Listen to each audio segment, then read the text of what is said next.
I think it's about time we talk about Hocus Pocus. Now, this is a cooperative game in which you are trying to stall the three Sanderson sisters till sunrise. If you're able to do that, then you and all the other players will win together. It's a cooperative game.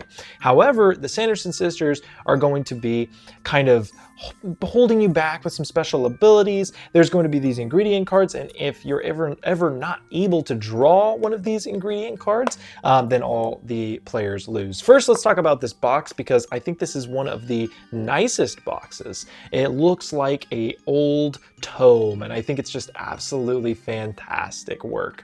One of the coolest boxes. Like, you could put this on your shelf during the Halloween season, and it just fits perfectly with pretty much everything.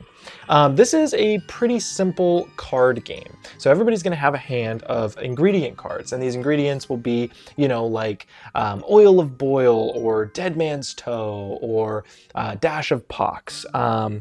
They've also got thine own tongue, and newt saliva. I'm pretty sure that's eye of newt.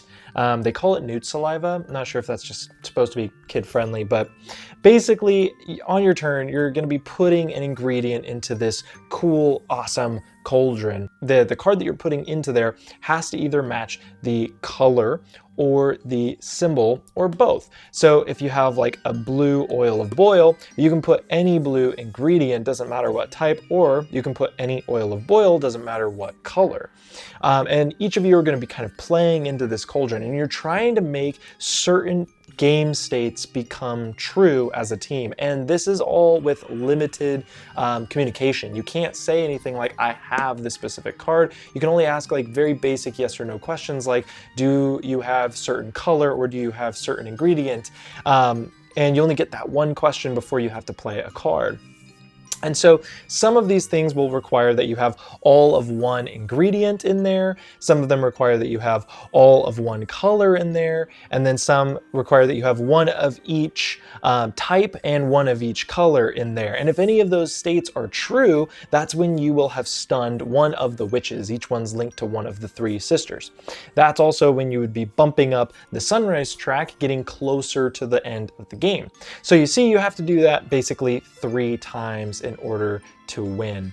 But each of these witches has these terrible things that might happen, and those are going to be on some of these ingredient cards that you play, so it might sporadically happen as those cards come up. This is just a really, really chill cooperative game. It's so easy to take out, and I think the best time to pull this out is honestly just before you watch the movie Hocus Pocus, or right after, because it really is all about those chill vibes. And it's not super easy either. That limited communication really does create something for the game. I think it does a very good job at making the game just hard enough. And if you want to make it even harder, you can just go ahead and remove the ability to ask those questions. If you really want to play on hard mode, you're then just trying to read each other's minds at that point, trying to best these Sanderson sisters. I don't know if you remember this, but a very, very important part of the Hocus Pocus movie was that Binks actually saved the whole day. Well, if you want a game filled with adorable Halloween cats, you can go ahead and click the link to the video up above. This is for Boop, a 2-player abstract strategy game.